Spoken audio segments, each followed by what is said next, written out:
Welcome back to Chamber Exchange, a TV show. Again, want to thank our sponsor that makes the Chamber Exchange TV show happen, Bank Hometown, with locations in Worcester, Millbury, and throughout the region. And want to thank the Bank Hometown team again for their support of the Chamber Exchange.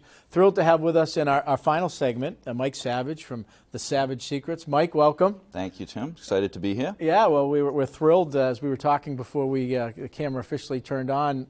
You know, we're bringing the show back live in person. Real human interaction, super exciting. You know, it's funny. I did it my first in-person in 18 months speech last week in Phoenix. So being in a room, in an environment with real people, you know, with real energy was awesome. Yeah. Just awesome. Now, a theme kind of been out throughout the show so far is about, you know, getting back in person, though, albeit we need to continue to be careful with the Delta variant and other things, but it is great to be back in person. We see packed crowds outside at Polar Park. And last Saturday, Chris Sale pitched a packed house, so very exciting. Yeah. So let's get into your business and what you do. But first, maybe a little background, WPI grad, maybe a little background about yourself. Yeah, you know, grew up in Auburn. I've been Central Mass, went to WPI, got a couple degrees there, go out into the real world, and, you know, I was an engineer by education, but by spirit and energy, I was an engineer. So literally within the first couple months of working, I'm like trying to get stuff done, trying to move faster, and in corporate world, it doesn't go that way. So I ended up starting a business part-time, and one thing led to another. After a few years, I said, I'm going full-time, and haven't looked back. So it's been 30 years of building companies and, you know, just treading the entrepreneurial, you know, journey. So it's been really cool. Yeah, and that entrepreneurialism is something that we try to celebrate and recognize here at the Chamber. So many of our member businesses are small businesses. People had a dream or a vision, or, you know, families, and keep working at it every day. And it's something that needs to be kind of encouraged and supportive. You know, people just have that kind of feeling, that urge, but it's important that mentorship, guidance, and that's a part of what you're able to do, you know, with companies and with individuals. I am, you know, I have a healthy addiction to a few things. One is exercise, the second is entrepreneurship, the third is teaching. And I used to teach during grad school, so I think it was always in my blood. But now I've taken it on as a full-time thing, and any person that says, you know, I'm gonna put it all on the line, I'm gonna give it a shot, I'm gonna go 100% in, and they put in their life savings, they put in, you know, sometimes college fund, max out credit cards, home equity loans. I just have a ton of passion for that individual. And even driving through the city today, my heart bleeds. You know, there's so many businesses, you know, places for rent, and business is hard enough. It's challenging. There's lots of stuff. But then when it actually is not your fault, you know, when it's taken away, that makes it even harder. And it's, you know, lots of people will walk by and say, oh, damn, that restaurant's not there, or that health club's not there. I, in my heart, are going, I'm thinking of the entrepreneur. I'm thinking of the person that spent years doing this, and it got taken away. So I'm one of my healthy addictions is entrepreneurship and teaching. And so that's what I do now. And, you know, I believe that there's only two ways to learn stuff in life, whether it be no matter what the subject matter is, and that is your experience or someone else's. And if it's yours, I always say, it hurts more, it costs more, and it takes longer. So that's why I'm kind of in the world I'm in right now. You make a really good point that we, on a regular basis, try to, you know, when we engage with policymakers, whether it be, you know, at the local level of the city council or board of selectmen or women, or whether it be at the state legislature working with, you know, state senators and state legislators, or at the federal level, you know, for those policymakers to understand when they make decisions, they need to understand what oftentimes these small businesses owners are putting at risk. They're literally putting their financial well-being, they're banking their future on this business being successful. And we collectively, you know, I think want them to be successful, but there are decisions that they make that sometimes can really adversely affect and make it that much harder.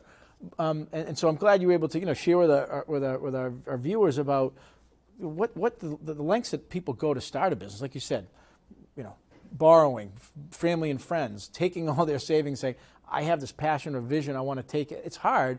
And that individual focuses on, okay, how do I make this good a service? You can come in and help coach them on other things that they need to be aware. Well, first off, when it comes to politics, I will need a cocktail before we engage further in that. But I sat on a board in Washington, D.C., the Sport and Fitness Industry Association. One of the things we used to do was, lobby Congress. So I had a blast walking up and down the halls of Congress, meeting with senators, congressmen, and women. But what I did was I got a real appreciation for, politics. Everyone says it's political. It's amazingly challenging from all aspects because most of the people that are in power there, they understand the impact of the decisions. But nonetheless, in business, one of those challenges really is, and when I encourage all entrepreneurs, I don't care if you're running a $100,000 business or a $100 million business, the concepts are the same. And lots of times I teach clients about what I call pestle analysis, is big picture looking at the political, economic, social, environmental, technological, or legal things that may impact your business that you really have to take into account as you're taking those next steps. So, and trying to educate, like I said, there's two ways to learn it. And so what I do is I focus on, I say, I have a philosophical approach to business. I say that we live as entrepreneurs 3 movies simultaneously. I call it the Entrepreneur's Trilogy: heart set, mindset, and skill set. And so many times when I work with clients, I'm like, look, let's design the dream business so that it aligns with the values and goals of your dream life. Because oftentimes we get into this go, go, go, go, go, and 10 years later, you have a job, you don't have a company, you don't know your kids, your health is suffering, your relationships are suffering, and so that's not winning to me. Winning is when you get to have it all, when you get to have, like movie number 1, Heart Set.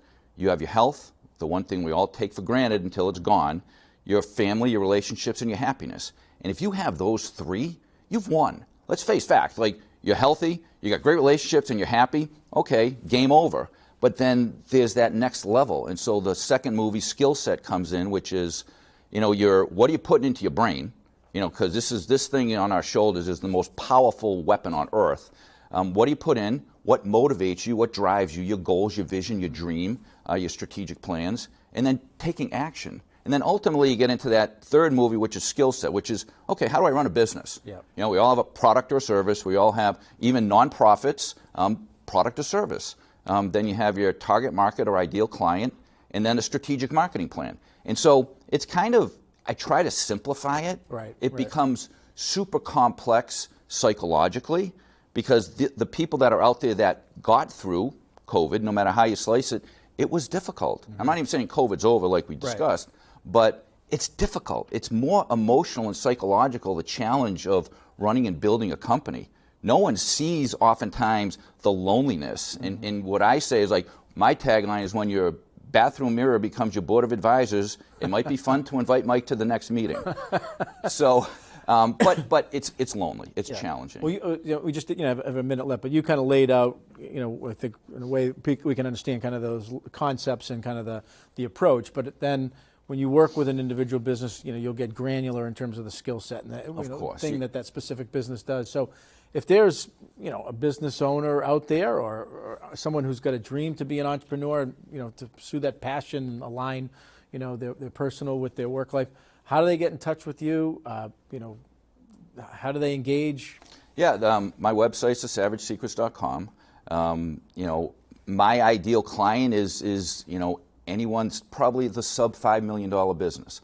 Once you get over that level, it's probably you've got a board of advisors, you've got a stronger management team, you've got a board of directors, you may have investors and partners, but it's typically the companies that are a little bit smaller that the entrepreneur's challenge, he or she is like, what do I do next, and how do I get to that next level? And learning on your own, as I've learned many times, is expensive, and it's challenging, and it's difficult. So, thesavagesecrets.com, and I'd love to, engage or have a conversation with any entrepreneur.